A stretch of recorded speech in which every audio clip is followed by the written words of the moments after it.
frente a esta situación de este aborrecible crimen que se ha cometido contra el concejal metropolitano Fernando Albán, la cosa no concluye allí solo en el tema de arrancarle la vida a un preso político, sino que ya se ha hecho costumbre en el régimen la tortura. La tortura, porque al final de cuentas todo indica que Fernando Albán puede haber muerto en ese proceso. Digamos que este caso lo que hace, Andrés, es que se quede en evidencia algo que muchos reos, muchos presos políticos habían denunciado en su momento una vez que son liberados, e incluso algunos familiares. Y que denuncian en el caso de los militares. En el caso del capitán Caguaripano, de otros detenidos que están siendo sometidos a torturas de diferentes tipos, tortura física y tortura y hay además un procedimiento cuando agarran al preso. Bueno, tienen la costumbre ahora de 30 o 40 días iniciales aislarlo.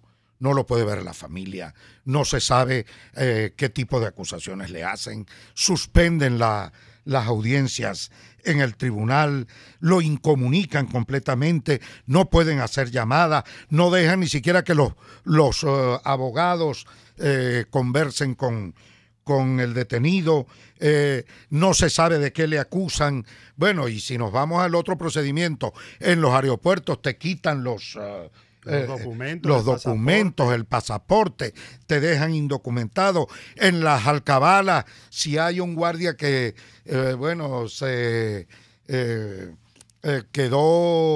se antojó de una cadena de oro que alguien lleve, un collar, unos zarcillos, alguna dama. Bueno, ¿dónde está el documento de eso? Como si la gente va a andar con el documento de propiedad de eso en la mano sencillamente para quitárselo. En una alcabala, si llevas comida, dame tal cosa, te quitan una parte de la comida. Bueno, hacen lo que les da la gana los cuerpos de seguridad en el país. Y eso es precisamente lo que define una dictadura. Correcto. Por eso hemos dicho que no hay democracia en Venezuela. Y hay otros elementos que lo corroboran. Por ejemplo, el día de hoy, a la 1 de la madrugada, el día de hoy, miércoles, a la 1 de la madrugada, se cumplió un año exacto de haberse confirmado el fraude electoral en el Estado Bolívar. Correcto. Porque fue 3 días después, el domingo fue el acto de votación, luego pasó el lunes, pasó el martes, y el día miércoles a la 1 de la mañana le dieron entonces el bautizo le dieron la proclamación al usurpador Noguera Pietri. Que por cierto, permíteme anotar, fue manu militari, es decir, que lo hicieron llegando 2 generales al CNE de forma abrupta, inesperada, tomaron por asalto esa oficina, desalojaron a los testigos electorales que ahí se encontraban y procedieron a un acto de totalización y un acto de proclamación ipso facto y de una manera brutal, violentando absolutamente todos los códigos. Sí, y yo quiero recordar ese hecho aquí por una razón, porque ese es uno de los casos que deja, o mejor dicho, confirma que en Venezuela el sistema electoral no es confiable, es vulnerable, que ese sistema electoral tiene que ser cambiado y ese Consejo Nacional Electoral tiene que ser cambiado absolutamente todos sus integrantes, porque no dan garantía alguna de pulcritud, de transparencia en resultados electorales. Y digo es uno de los casos porque para mí hay 2 casos que confirman definitivamente que en Venezuela no se puede confiar en el sistema electoral. Después que se produce la fraudulenta elección de la Asamblea Nacional Constituyente, el presidente de Smartmatic declara fueron aumentados el número de votos, fueron alterados, se sumaron un número de votos adicionales. Eso es muy grave, que el Consejo Nacional Electoral pueda por su cuenta aumentarse el número de votos que saca. Y luego en el caso del Estado Bolívar, que por fin pudimos tener un caso concreto debido, bueno, a la extraordinaria organización electoral, el corazón que le pusimos a eso, recabar todas las actas, pudimos demostrar acta en mano que esta gente también puede vulnerar el conteo o la totalización electrónica automatizada. ¿Por qué? Porque se estaba dando la automatización cuando esta gente, todo lo que es el conteo, la totalización del día domingo, y cuando vieron que los números no le alcanzaban, decidieron parar la totalización. ¿Y qué hicieron? ¿Cómo operó el fraude? Bueno, a pesar de que tenían las actas electrónicas en mano, las sustituyeron por unas actas hechas manualmente y cambiaron los números. Es decir, descarada y vulgarmente, cambiaron los números que emanaron de la máquina en el acta formal electrónica para sustituirlos por otros números que le dieron una ventaja de 1000 y pico de votos a Noguera Pietri. De esa manera cometieron el fraude. Es decir, que no podemos confiar en ese sistema electoral. Que sencillamente las señoras que están allí al frente de ese Consejo Nacional Electoral son unas corruptas, unas tramposas, que en ellas no se puede creer, que nunca pueden ellas ser sencillamente garantías del voto transparente y garantía del respeto a el soberano derecho a elegir, tal como está planteado en nuestra Constitución Nacional. Y eso implica que en Venezuela no hay democracia, porque eso es al final de cuentas una de las legitimidades que tienen de arranque, de nacimiento, todos los cargos de elección popular. Hay otras legitimidades que tienen que ver con el ejercicio del poder, la gestión, la legitimidad que da la gestión, pero al fin de cuentas, la legitimidad de origen, que son los votos, bueno, sencillamente no se respetan. Aquí no hay derecho a elegir. Se puede votar, pero no elegir. Y todo el mundo sabe que además de esta gente tener el descaro de cambiar número de votos, también tienen todos los vicios que se imponen previos al acto de votación. Y durante el acto. Sí, y durante el acto, que es el carnet de la patria, el punto rojo, el bono, la amenaza, bajo amenaza de llevarse a los electores, la coacción, la extorsión electoral, los bonos, el bono tal, el bono cual, te pago cuando votes. La amenaza de Así despido de cuando eres funcionario todo ese público. chantaje que termina finalmente, bueno, la utilización de los recursos públicos metidos en la campaña electoral, que finalmente finalmente concluyen en que no hay un acto electoral libre, autónomo y transparente que dé garantías para la población en el momento de votar. No hay elección, no hay libertad para elegir en Venezuela, no hay democracia en Venezuela, no hay respeto a los derechos humanos en Venezuela, no hay garantías constitucionales en el país. Y eso es lo que da finalmente la conclusión de no hay Estado de Derecho, y una prueba la tenemos ahora en este mismo momento. En los monitores de televisión estamos viendo cómo el régimen está dando una rueda de prensa sobre la captura de un teniente coronel de la aviación, y ya de una vez lo están acusando, ya de una vez lo están culpando, le han montado un expediente, lo detuvieron hace más de 4 o 5 días. Rafael Ernesto Díaz Cuello, teniente coronel técnico de la aviación, y empiezan a dar una rueda de prensa después de 4 días después de que lo tienen detenido, sin derecho a la defensa, sin derecho a la visita de sus familiares. Y lo que he venido sin que lo vean sus abogados, sin saber él de qué lo están acusando. Lo exponen al público. Eso solamente ocurre en las dictaduras como las que mencionó Andrés, que han tenido en jaque a América Latina. Sí, Chile, Argentina, Uruguay, igual. Las dictaduras Honduras, Guatemala, El Salvador, Nicaragua. De los años 60, igualito. Eso es. Bueno, son la 1:40 minutos. No, hasta el minuto 48 todavía tenemos. Minuto 48 nos quedan. Bueno, esto me permite abordar otro tema también de actualidad y en ebullición, en pleno desarrollo en este momento, que es el tema relacionado con el reclamo de los trabajadores de toda Venezuela. De todo el país. De todo el país. Y de los empleados públicos, particularmente.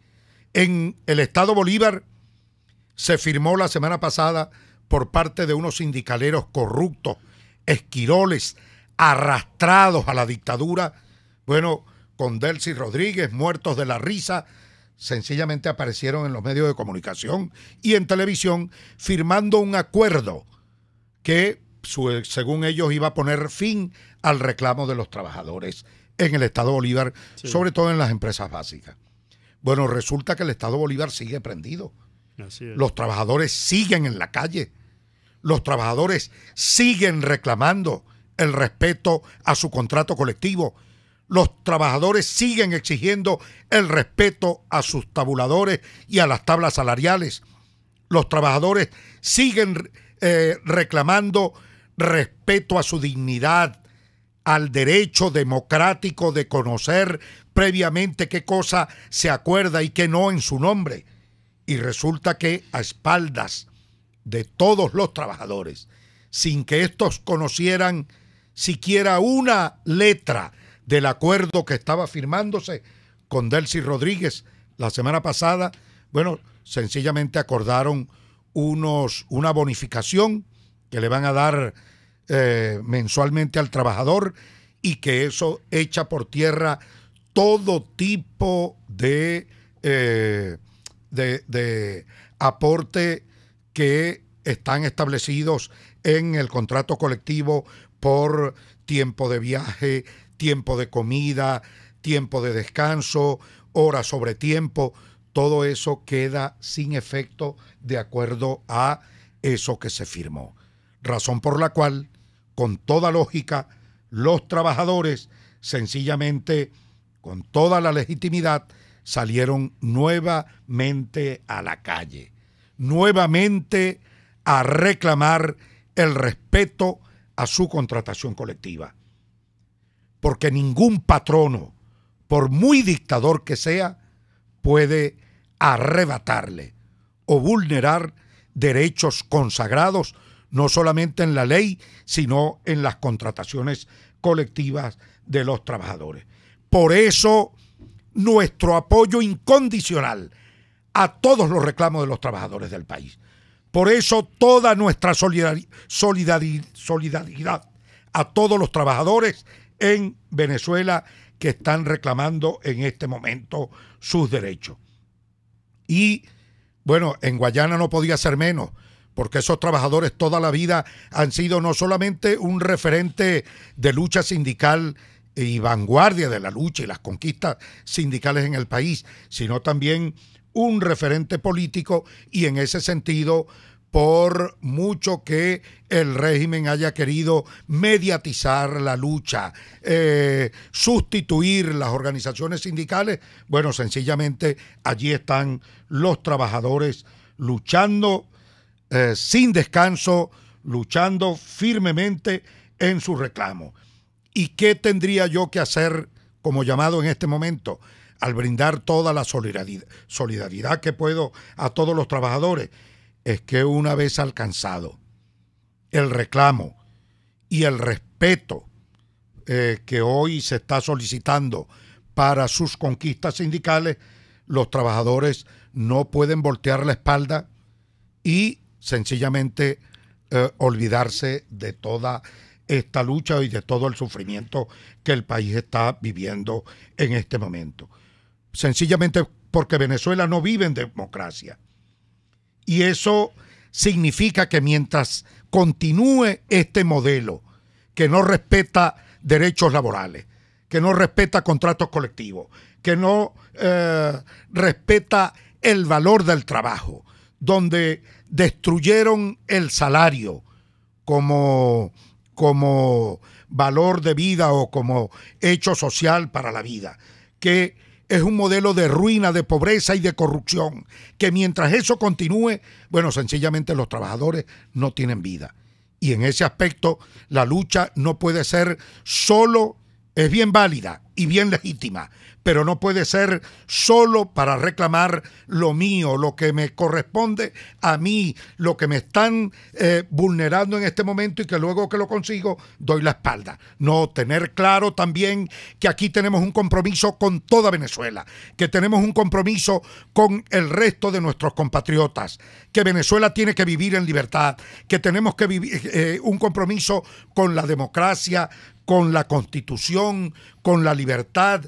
Esos derechos tienen también que ser defendidos y se defienden políticamente. Por eso la posición política que deben tener los trabajadores va más allá del reclamo que ocasionalmente puedan estar realizando en buena ley y con toda la legitimidad del mundo en este momento.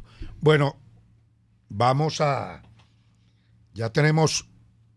corte. Sí, ya nos hacen señas desde cabina. Vamos al corte y ya venimos para la última parte de nuestro programa. Usted escucha Contigo, solo por RCR 750 AM. Es la 1:48. Sintonícenos a través de Periscope, @RCR750, la radio que se ve. En épocas de crisis económica, nadie da ofertas, pero Cauchera Fran Luis te da el 7% de descuento en todos sus neumáticos para vehículos de carga, pasajeros o particular. Cauchera Fran Luis en Quinta Crespo, final de la avenida Baral, entre la bomba y el banco. Aprovecha, 7% de descuento en Cauchera Fran Luis, tu mejor opción. Les habla Rafael del Rosario, concejal de Chacao. La ineficiencia de Corpoelec nos tiene sometidos a todos los venezolanos a las incomodidades creadas por la mala calidad del servicio eléctrico, hospitales sin luz, escuelas a oscuras y en nuestras casas se dañan los electrodomésticos. ¿Quién responde por eso? ¿Qué esperas? Haz valer tus derechos. Los temas de actualidad más relevantes son expuestos a la luz de La Linterna. Diego Bautista Urbaneja le invita a formar parte de este ameno espacio de charla y análisis con una buena taza de café y al son de buena música. La Linterna, de lunes a viernes, a partir de las 2 de la tarde, por RCR 750 AM. Les estamos presentando Contigo, el espacio donde tú y tus dirigentes se escuchan, solo por RCR 750 AM. Bueno, ya en la última parte del programa no podía dejar de abordar el tema del diálogo. Del supuesto diálogo. Del supuesto, bueno, no, es Sí, que están montando están montando un diálogo, es verdad. Están montando el diálogo.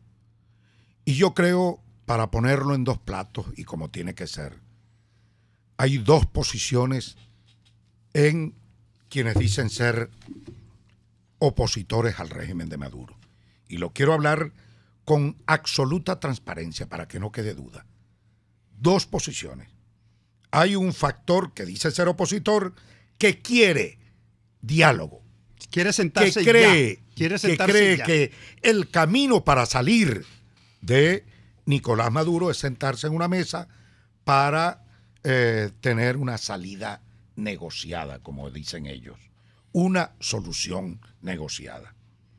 Y están dispuestos a acompañarlo en elecciones y cosas por el estilo. Una suerte de convivencia, de cohabitación, para esperar, qué sé yo, que 6 años más de Maduro en el poder y que estén dadas unas condiciones para ir a un nuevo proceso electoral. Esa es una posición. Yo creo que eso no es lo correcto. Pienso que están equivocados. Porque dictadores no salen porque por obra y gracia del Espíritu Santo ellos deciden poner el poder en manos de otro, dejar el poder y marcharse. Los dictadores son siempre obligados, presionados a salir del poder. Es así. ¿Y qué estamos planteando en este momento? O mejor dicho, preguntarnos, ¿va a dejar Maduro el poder sencillamente para establecer un gobierno de transición porque a él le da la gana, porque él es un tipo bueno y de buena fe va a tomar esa decisión? Pues no. Quienes adopten el camino del diálogo están sencillamente haciéndole un gran favor a Nicolás Maduro. Y lo digo con toda claridad, porque después que hemos visto esta película del diálogo tantas veces, este guión ya lo conocemos. Con los mismos actores, el mismo reparto, la misma falta de condiciones. El mismo zapatero. En situaciones además siempre de debilidad de la oposición. No lo hacen nunca en el momento álgido, que es cuando tú vas a una negociación. Es decir, cuando le conviene a Maduro. Cuando tienes el pueblo movilizado, puedes ir a negociar en condiciones de ventaja. Pero siempre se buscan los diálogos de estos personajes en los momentos donde hay una especie de calma chicha producto de la desesperación o para y del desmontar descrédito. las movilizaciones. Así es. Sí, señor. Entonces, esta película, repito, ya la hemos visto muchísimas veces y siempre he dicho lo mismo. Maduro ha usado esos diálogos para ganar tiempo. Y en esta oportunidad, ¿quién puede creer que Maduro va a tener una posición distinta a la que ha tenido antes?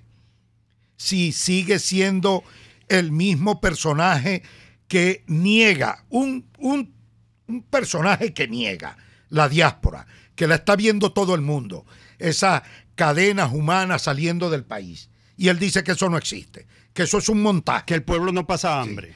El tipo que niega que aquí hay una crisis humanitaria, que los hospitales funcionan de maravilla, que aquí hay comida, que el sueldo es lo más grande que tenemos en el mundo entero, que aquí hay libertad plena y democracia, y que aquí lo que hay es una guerra económica que sencillamente se aplica o se habla de esa guerra económica para sabotear al régimen o al gobierno. Bueno, alguien que mantiene una posición así puede creérsele algo en una mesa de diálogo, puede cumplir una palabra. Si no tiene la sinceridad, la sensatez de aceptar una realidad, porque las cosas se cambian a partir del momento que acepta que existen pues las realidades. Eso es como el enfermo de cáncer. Al primero, en las primeras de cambio no acepta la enfermedad. Al final de cuentas termina aceptándola y finalmente aplicándose el tratamiento que tiene que aplicarse. Bueno, Maduro no ha pasado de la etapa de no reconocer la crisis que vive Venezuela. Y si este tipo no acepta que Venezuela está en una profunda crisis, en una terrible situación de deterioro económico, que la gente está pasando hambre, que no hay medicamentos, ¿cómo diablos podemos pensar que en una mesa de diálogo entonces el tipo va a cambiar de opinión? A cambiar de opinión. No, eso no existe. Rechazamos el planteamiento de diálogo que están haciendo en este momento algunos factores que dicen ser de oposición. Bueno, hemos llegado al final del programa.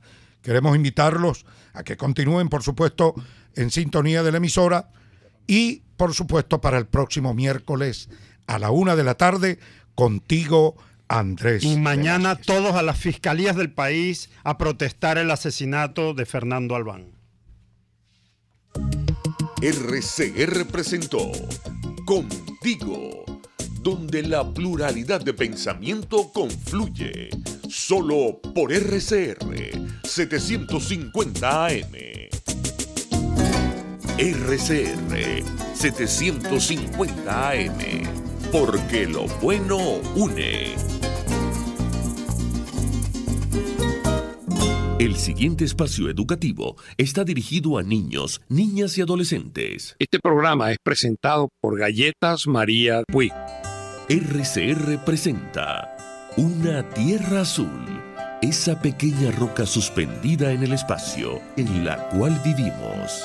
Una producción nacional independiente de Jimmy Stone Reverón, certificado 18804.